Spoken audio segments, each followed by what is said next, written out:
"I'm not your chauffeur, Mom." Those 5 words delivered with such cold contempt over the phone were the final nail in the coffin.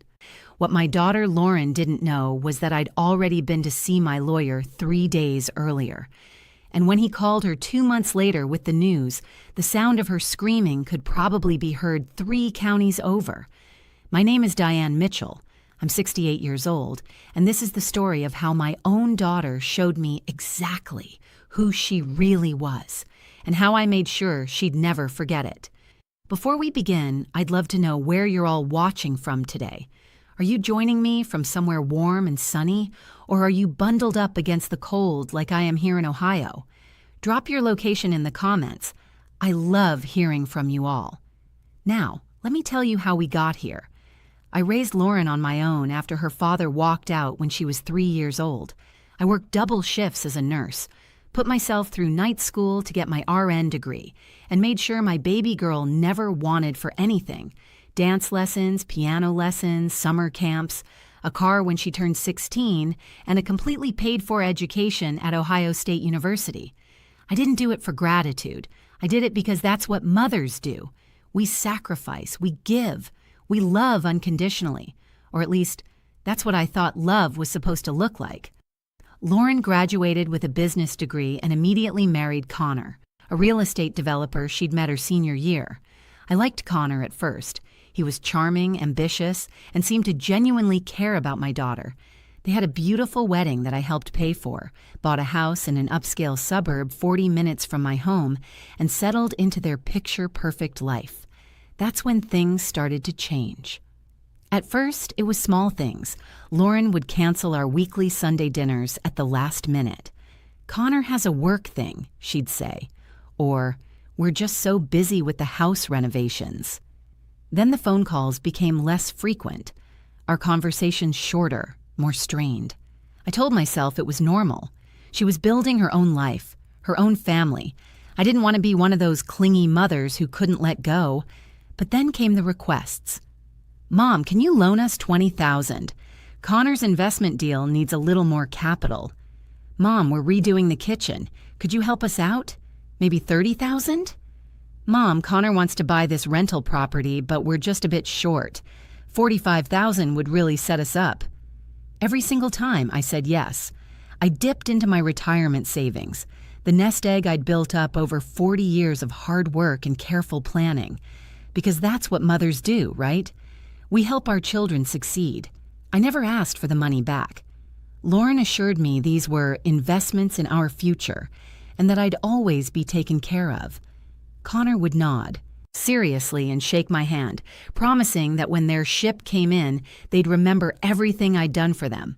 Over 5 years, I gave them nearly $200,000. My retirement fund went from comfortable to concerning, but I told myself it was worth it. Lauren was happy, successful.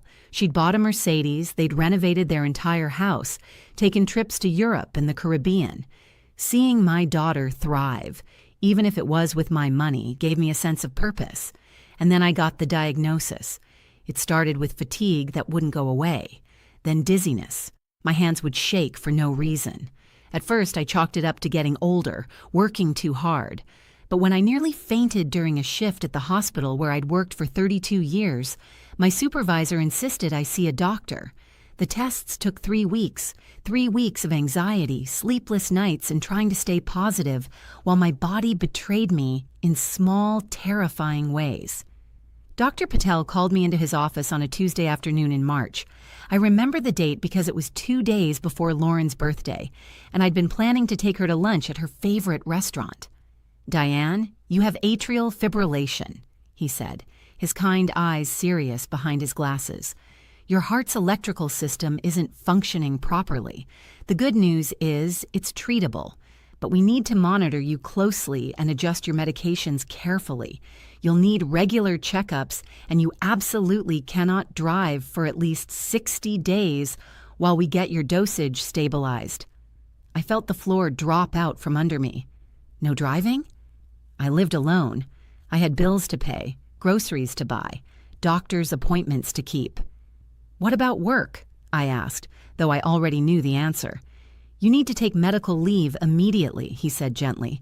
"I'm sorry, Diane. I know how much your work means to you." I called Lauren that evening from the hospital parking lot, my hands still shaking from the news. "Honey, I need to tell you something," I said when she answered. I could hear the television in the background, what sounded like a reality show. "Mom, can this wait? Connor and I are watching something." "Lauren, I was at the doctor today. I have a heart condition. It's... Oh my God, is it serious? Like, are you dying?" Her tone wasn't concerned. It was annoyed, like I'd interrupted her show with something inconvenient. "No, I'm not dying, but I need help. I can't drive for 60 days while they adjust my medications, and I..." "Mom, that's what Uber is for. Look, I really need to go. Text me the details, okay? Love you. Bye." She hung up before I could respond. I sat in my car in that parking lot for 20 minutes, staring at my phone, telling myself she was just busy. She'd process it later and call me back, concerned and apologetic. She didn't call back that night, or the next day, or the day after that. I texted her my doctor's information, my appointment schedule, asked if maybe we could set up a weekly check-in. She responded 3 days later with, "Sounds good, Mom. Things are crazy here with Connor's business expansion. We'll try to help when I can." "We'll try to help." Those words sat in my chest like a stone. The next 2 months were the loneliest of my life. I took Ubers to my appointments, spent a fortune on grocery deliveries, and sat in my house watching the trees outside my window slowly bloom with spring growth while I felt myself withering. I'd call Lauren once a week. Sometimes she'd answer. Most times it would go to voicemail. When we did talk, she'd rush through the conversation, always with somewhere else to be, something else to do. "How are you feeling?" became her standard opening line, delivered in the same tone someone uses when asking, "How's the weather?" "I'm managing," I'd say, even though some days the fatigue was so overwhelming I couldn't get out of bed until noon. "It would be nice to see you, though. Maybe you could come for lunch this weekend?" "I'll check my calendar and let you know." She never let me know. Then came my follow-up appointment. Dr. Patel needed to see me at 2 o'clock on a Wednesday afternoon.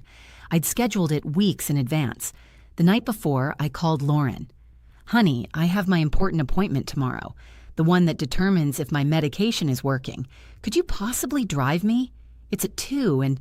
"Mom, Connor has a property showing at 3. I need to be there." "It's just an hour. We'd be done by 3:15 at the latest."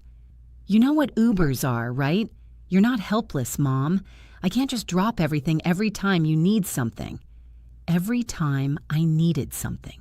As if I'd been calling her daily, demanding her attention.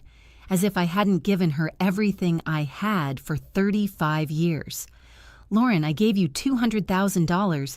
Oh my God, here we go. You're going to throw that in my face now? That was years ago, Mom. And we never asked you to give us that money. You offered." My hand tightened around the phone. I never asked for it back. I just thought, "You thought what? That I owed you? That's really manipulative, Mom. Connor says you've always been guilt-trippy like this," Connor says. When had my daughter started using her husband's opinions as weapons against me? "I'm not trying to manipulate you," I said, forcing my voice to stay calm even though my heart, my damaged, struggling heart, was racing. "I just need help. I'm your mother. And I'm busy. Look, I have to go. Use Uber." She hung up.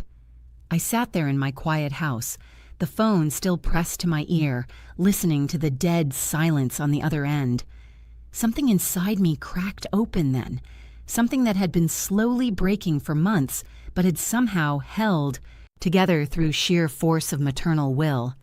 This was my daughter, my only child, the little girl I'd rocked through nightmares, cheered for at soccer games, held when boys broke her heart, celebrated with at her college graduation, and she couldn't be bothered to drive me to a doctor's appointment that would determine if my heart was stable enough for me to live a normal life.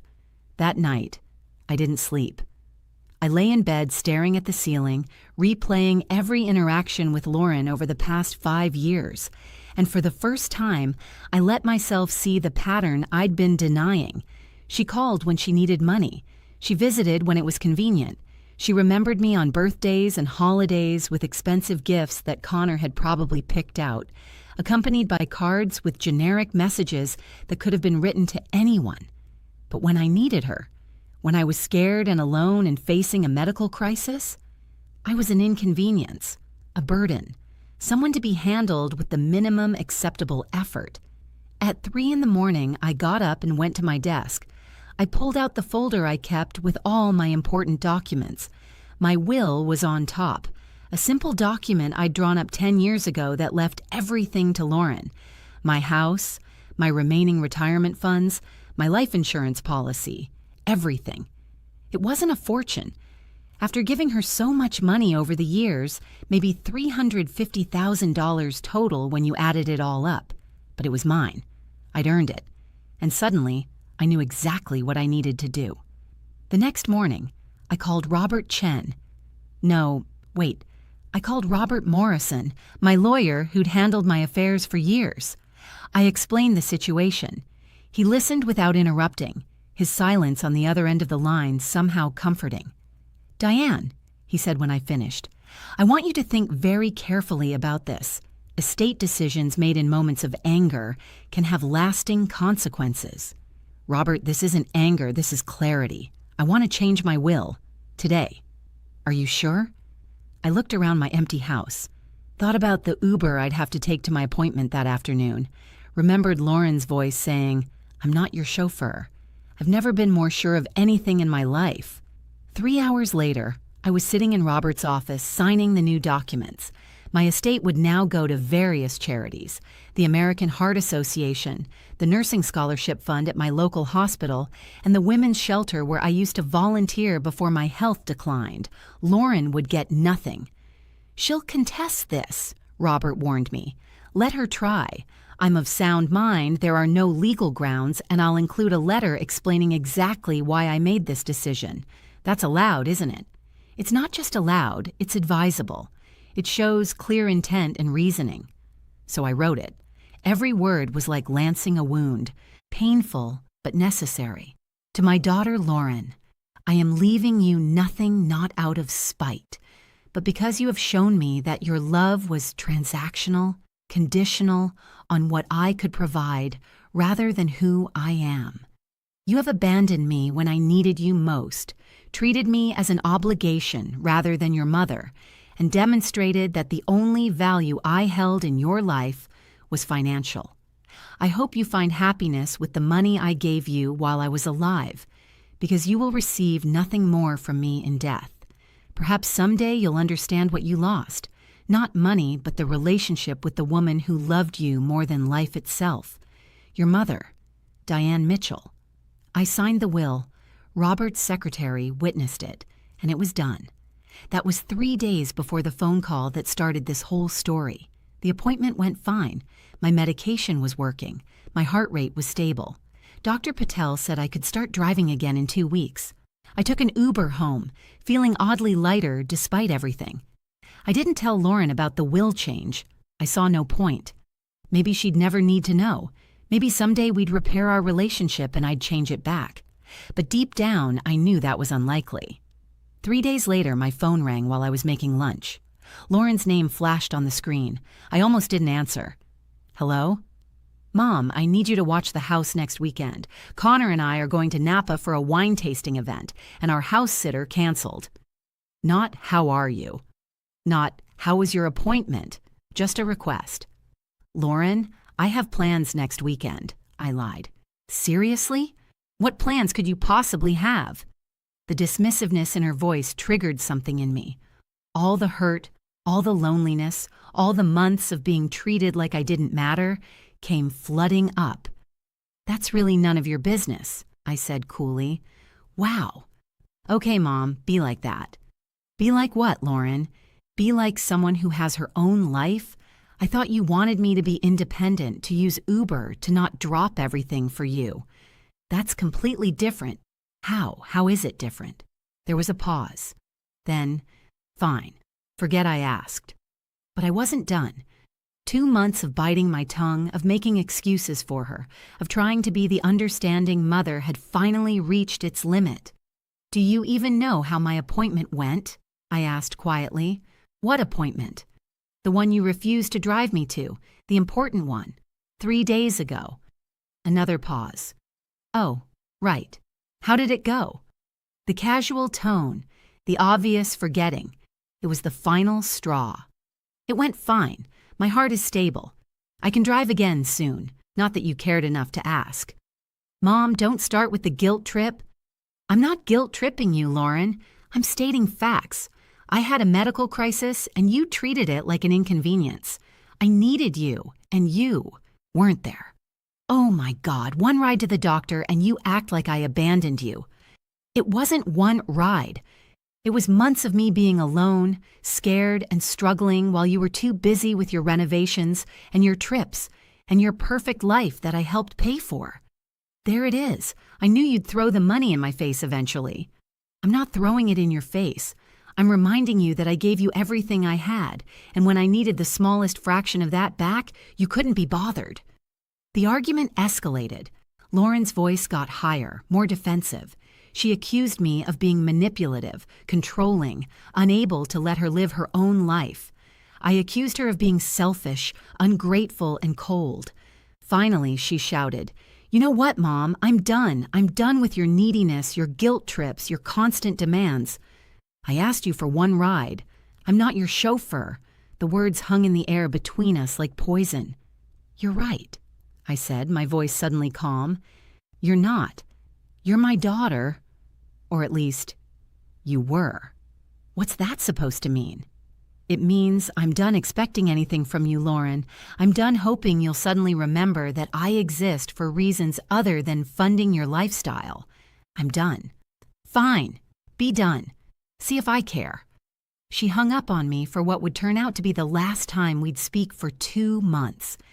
I stood in my kitchen, my hands shaking, my heart pounding in a way that would have alarmed Dr. Patel. But mixed with the hurt and anger was something else, something that felt almost like freedom. I'd changed my will just in time. The weeks that followed were strange. I waited for Lauren to call and apologize. She didn't. I waited for her to at least check in. Nothing. My birthday came and went. No card, no call, no text. I could have reached out. Part of me wanted to, but another part of me, the part that had been slowly dying from emotional neglect, knew that if I reached out now, if I apologized for standing up for myself, I'd be teaching her that she could treat me however she wanted, and I'd always come back for more. I couldn't do it anymore. Instead, I focused on my health. My heart stabilized. I started driving again. I went back to work part-time. I reconnected with friends I'd been neglecting. I joined a book club. I started volunteering at the hospital gift shop. My life got smaller in some ways, but richer in others. 2 months passed, then 3. I didn't hear from Lauren at all. Then, on a Tuesday afternoon in September, I fell. It was stupid, really. I was reaching for something on the top shelf of my closet, lost my balance, and went down hard. I felt something in my hip give way, heard a crack that I knew meant nothing good. The pain was extraordinary. I managed to pull my phone from my pocket and call 911. The paramedics came, got me to the hospital. X-rays confirmed what I already knew, fractured hip. I'd need surgery, then weeks of physical therapy. Lying in that hospital bed, waiting for them to prep me for surgery, I did something I swore I wouldn't do. I called Lauren. It went to voicemail. Of course it did. "Lauren, it's Mom. I'm at Cleveland General. I fell and broke my hip. I'm going into surgery in an hour. My voice cracked. "I just wanted you to know, in case, well, just in case." I hung up and closed my eyes, trying not to cry. The nurse came in, patted my hand, and told me everything would be fine. The surgery went well. I woke up groggy and in pain, but alive. My phone was on the table beside my bed. No missed calls, no texts. Lauren hadn't even checked to see if I was okay. That's when something inside me turned from hurt into something else entirely. Something cold and resolute. I'd given her one last chance to show me she cared, even a little bit. She couldn't even manage that. Fine.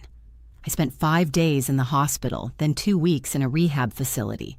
Not once did Lauren call, text, or visit. Not once. My coworkers visited. Friends from my book club brought me magazines and chocolates. Even my neighbor, Mrs. Patterson, drove 40 minutes to sit with me for an afternoon. But my own daughter? Nothing. When I finally got home, I hired a home health aide to help me for a few hours each day. Physical therapy was brutal, but I attacked it with determination that surprised even my therapist. "You're healing remarkably well for someone who went through what you did," she told me. "Most people your age take months to get to this point." "I'm motivated," I said simply. What I didn't tell her was that my motivation came from anger, from hurt, from the crystal clear understanding that I was completely alone in this world, and if I didn't fight for my own recovery, no one else would. It was during one of those physical therapy sessions that my phone rang. Robert Morrison. "Diane, I hope I'm not catching you at a bad time." "Just finishing up PT. What's up, Robert?" "I wanted to let you know. I'll be retiring at the end of the year. I'm transferring all my clients to my partner, Jennifer Walsh. She's excellent, and I've briefed her on all your documents." "Oh, well, congratulations on your retirement." "Thank you. There's one more thing. Your will, Jennifer will have it, of course. But I wanted to remind you that if anything changes in your relationship with your daughter, we can always—" "Nothing's going to change, Robert." There was a pause. "I'm sorry to hear that." "I'm not. Not anymore." After we hung up, I looked at my phone for a long moment. Then I opened my text messages and found Lauren's name. The last message was from me, 3 months ago. "I love you." She'd never responded. I started typing. "Lauren, I broke my hip 2 weeks ago. I'm okay now, but I thought you should know. Not because I expect anything from you, I learned that lesson already, but because someday when you're sitting in front of a lawyer hearing about my will, you'll remember this moment. You'll remember that I reached out one last time and you still couldn't be bothered to care. I hope whatever Connor's real estate deals bought you was worth it. I hope your trips to Napa and your renovated kitchen fill the empty space where your mother used to be. I hope you're happy. Goodbye, Lauren." I hit send before I could second-guess myself. This time, I didn't expect a response. And I didn't get one. Life moved forward. My hip healed. I returned to work full-time. The holidays came and went, my first Thanksgiving and Christmas without Lauren. They were quieter, lonelier in some ways, but they were also peaceful. I spent Thanksgiving with Mrs. Patterson and her family, Christmas with my coworkers at a potluck party, New Year's Eve watching movies by myself with hot chocolate and the good cookies I used to save for special occasions. I was okay. More than okay, actually. I was learning what it felt like to not constantly worry about someone who didn't worry about me at all. In February, I got a letter from Jennifer Walsh, Robert's replacement. She wanted to schedule an annual review of my estate documents. I made an appointment for the following week. Jennifer was sharp, professional, and had clearly read through my entire file. "Your will is very clear," she said. And Robert's notes indicate that this was a carefully considered decision, not made in haste or anger. That's correct. I just want to make sure. No changes needed? I thought about it. Really thought about it. Had any part of me been hoping Lauren would come around? That she'd show up one day, apologetic and changed? Maybe, in the beginning, but not anymore. "No changes," I said firmly. "All right then. Everything's in order. I'll keep this on file and your designated executor knows where to find me when the time comes." When the time comes. Such a gentle way of saying, when you die. Thank you, Jennifer. As I drove home that afternoon, I felt a strange sense of completion. My affairs were in order. My life was mine again. Whatever happened next would happen, and I'd face it on my own terms. I didn't know that next would come much sooner than I expected. In March, almost exactly a year after my initial diagnosis, I started feeling off again. Dizzy spells, fatigue. Dr. Patel ran more tests. "Your heart is acting up again," he said, concern evident in his voice. I want to admit you for observation, get you on some new medications. Is it serious? It's manageable, but we need to be aggressive about it. You're not in immediate danger, Diane, but your heart is under stress. I spent 3 days in the hospital. They adjusted my medications, monitored me constantly, and finally released me with strict instructions to rest and follow up in 2 weeks. I went home exhausted but stable. And then, the next afternoon, my doorbell rang. I wasn't expecting anyone. I peered through the peephole and my heart, my problematic, struggling heart, nearly stopped. Lauren stood on my porch. For one insane moment, I thought maybe she'd heard somehow. Maybe she was here to finally be the daughter I'd always hoped she'd be. Then I opened the door and saw her face. Not concerned, not apologetic, angry. "What the hell, Mom?" "No. How are you?" "No. I heard you were in the hospital." Just anger. "Hello, Lauren. It's been a while." "Cut the crap. Connor ran into Mrs. Patterson at the grocery store. She told him you were in the hospital. Were you ever going to tell me?" I stared at my daughter, this stranger on my porch, and felt absolutely nothing. No hurt, no anger, just nothing. "Why would I tell you? You made it very clear my health issues are inconveniences you don't have time for." "That's not fair, isn't it? I told you I broke my hip. You never responded. I was in the hospital for days. You never called. Why would this time be any different?" She had the grace to look uncomfortable. "I was busy." "You're always busy, Lauren. That's the problem. You're busy with your life, your marriage, your trips, your everything. Everything except your mother." "That's not true. I think about you. If you're still watching, and I hope you are, could you do me a favor? Hit that subscribe button." Because what happened next, what I said to my daughter after months of silence, after a year of being treated like I didn't matter, this is where everything changed. "You think about me?" I said quietly. "When? When you're sitting in the house I helped you buy? When you're driving the car my money paid for? When you're on vacation with my retirement funds?" "Oh my God, you're still on about that money." "I'm not on about the money, Lauren. I don't care about the money. I care that you took everything I had and gave me nothing in return. Not your time, not your concern, not your love, nothing. That's not true. I love you." "Do you?" Because from where I'm standing, you love what I can provide. You loved me when I was useful. When I needed you, I became a burden. Tears started rolling down her face. "Mom, please, I know I messed up. I know I wasn't there when you needed me, but I'm here now. Can't we just what? Pretend it didn't happen? Go back to the way things were?" "Yes, I miss you, Mom. Connor and we've been talking, and he made me realize I took you for granted. I want to fix this." Connor made her realize. Not her own heart, not her own conscience. Her husband had to tell her she'd been a terrible daughter. "I appreciate you coming by," I said, my voice carefully neutral. "I really do, but I think it's too late, Lauren." "Don't say that. It's never too late. You're my mom, and you're my daughter." Which makes what you did, what you didn't do, hurt even more. She reached for my hand. I pulled away. "Mom, please, give me another chance. I'll be better. I'll visit more. I'll call more. You'll do all of that until the next time your life gets busy, or Connor needs you, or something more important comes up, and I'll be right back where I started, waiting by the phone for a daughter who can't be bothered." "That won't happen. I swear." "You swore you'd pay me back the money I loaned you, too. How did that work out?" She flinched like I'd slapped her. "That was different." "It wasn't different. It was the same pattern over and over.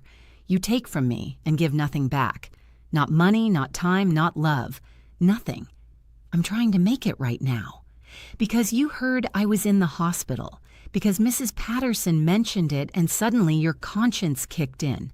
Not because you genuinely cared enough to check on me yourself." The tears were flowing freely now. "I'm sorry. I'm so sorry. Please, Mom, please." I looked at my daughter, really looked at her. saw the designer clothes, the expensive highlights in her hair, the diamond tennis bracelet on her wrist that I knew cost at least $5,000, all funded by my hard work, my sacrifice, and I felt nothing. "I forgive you, Lauren," I said softly. "I do, but forgiveness doesn't mean things go back to normal. You taught me that I can't depend on you. That lesson is learned. I can't unlearn it." "So what? We just never talk again? You're just going to shut me out of your life?" "I'm not shutting you out. You shut yourself out. I'm just accepting reality." She stood there on my porch, crying, begging me to let her back in. And part of me, the mother part, the part that had loved her since before she was born, wanted to believe she really meant it this time. But the rest of me, the part that had learned to survive on my own, knew better. "You should go," I said gently. "We both need time to think." "Think about what? Whether you can find it in your heart to forgive your own daughter?" "I already forgave you. I'm thinking about whether I can trust you, and right now, the answer is no." She left. I watched her walk to her Mercedes, watched her sit in the driver's seat for 5 minutes before finally driving away. I closed the door, went to my living room, and sat down heavily on my couch. My hands were shaking. My heart was racing. The bad kind of racing that made me worry Dr. Patel would put me back in the hospital. But underneath the physical symptoms was something else, something that felt like closure. I'd said what I needed to say. I'd stood my ground. For the first time in our relationship, I'd put my needs before her wants, and it felt right. 6 weeks later, I was doing much better. My medications were finally balanced. My energy was returning. I was even thinking about taking a trip, maybe to visit my cousin in Arizona, see the Grand Canyon like I'd always wanted to. I was at work finishing up my shift when my cell phone rang. Jennifer Walsh. "Hi, Jennifer. What can I do for you?" "Diane, I need to inform you of something. I just received a call from your daughter's attorney." My stomach dropped. "What?" "Apparently, your daughter has somehow learned about the changes to your will. Her lawyer is making preliminary inquiries about your mental competency and threatening to contest the will." I sat down slowly, my legs suddenly weak. "How did she find out? Those documents are confidential." "I don't know, but she knows, and she's not happy." A bitter laugh escaped me. "I bet she's not." "Diane, I need to ask, how is your relationship with your daughter currently?" "Non-existent. She came by 6 weeks ago, apologized, begged for another chance. I told her I couldn't trust her. We haven't spoken since."